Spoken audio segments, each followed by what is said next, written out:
So welcome to JG's Fight Talk, sponsored by Rich's Boxing and Limitless Creations. And with me now, the man that just falls over, Luke, sugar-free boxer Byrne.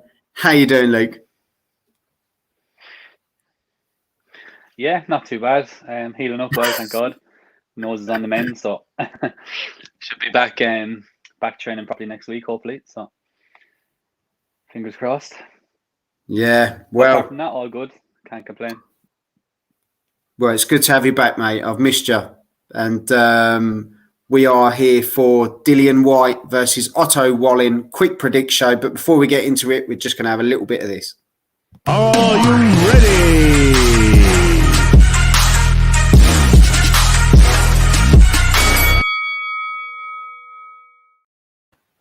So Luke has already told me that we'll probably disagree on this one, which is nothing out of the ordinary. Dillian Whyte, 30 fights, 28 wins, 19 knockouts versus Otto Wallin, 23 fights, 22 wins, 14 knockouts. Known for the fight against Tyson Fury that a lot of people said should have been stopped.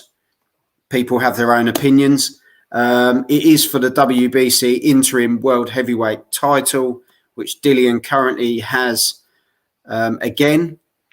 So, yeah, Luke, I'm going to chuck this one at you, mate. How do you see this one going? Upset me as best you can.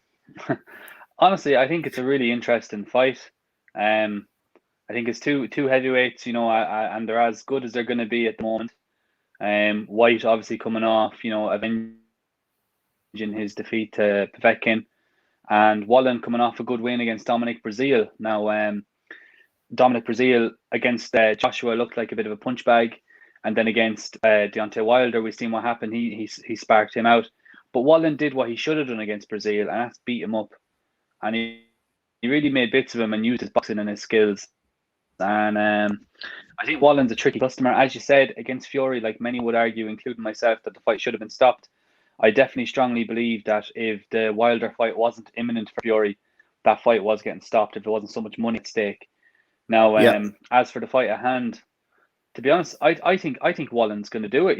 I think he's going to win. Now, he'll find it hard to get a decision against Whyte, as many have found, including Chisora, Parker. They were both tight fights. The first Chisora fight, obviously, not the second one.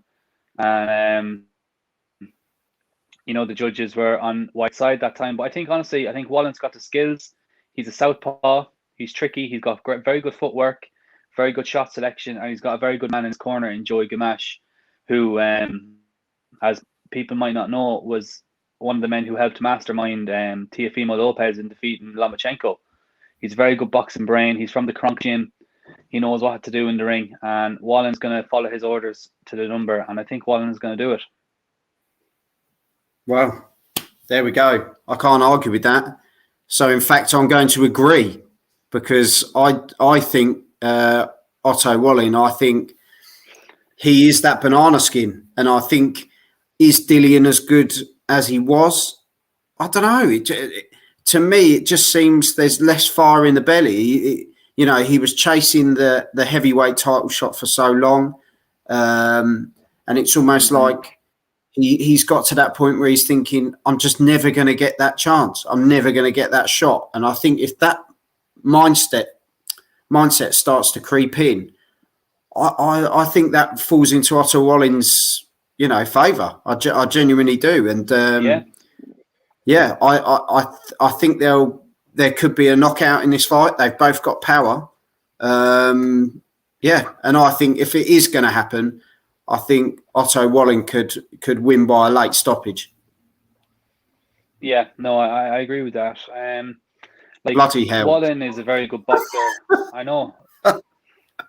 This is first show back. This is disgusting. I think Whyte is vastly overrated. I think he's in a good era to make him look good because a lot of heavyweights will stand in front of him. He's a big, strong man. That's what suits him. But he's got no footwork.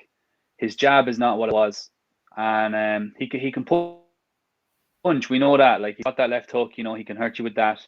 But Wallin's got the feet. Wallin's got the counter punching. Wallin's got a very good southpaw jab. And not a lot of southpaws have a good jab. I think Whyte's going to struggle with that, and he's going to struggle with the rhythm of Wallin as well, because Wallin mixes up his pace very well, and he'll start fast and he'll slow it down and he'll speed up again.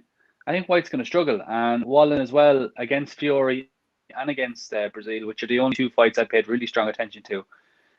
He lands good body shots as well, and Whyte's not the the fittest looking man in the world when he's in the ring. He carries a bit of flesh, so I think Wallin can sting him to the body as well. But I think either late stoppage or a Wallin points win. But obviously he will want to be getting the stoppage in London against Dillian Whyte. Yeah, well, there you've heard it, people. Me and Luke have agreed. That's the first shock. Second, we're going for Otto Wallin around sort of late stoppage. I don't think it'll be points, but I think it'll be a late stoppage for Otto Wallin. And yeah, there you go. I'll quick predict. Longer than usual, but we don't care because we've given you our point of view. Tommy's jumped in and said, I think Whyte will win by stoppage. But hey, what does he know? General consensus, I think. But no, it could go either way. There's no doubt about that. But heavyweight boxing. Exactly. One punch changes all, the famous saying. So, That's it. Yeah. Luke, thanks for coming on as always. We'll be doing a live watch along for this one. It's going to be a cracker, which is the 30th of October. So, yeah, definitely going to be a big bang that night for someone. It's going to happen. So thanks for tuning in. Make sure you drop in the comments what you think your predictions, how you think the fight's going to go, who you want to win. Let us know in the comments what you think about the video, and we will see you all soon. Luke, see you soon, mate. No worries, Joel. Chat to you in a bit. Have some of this. Are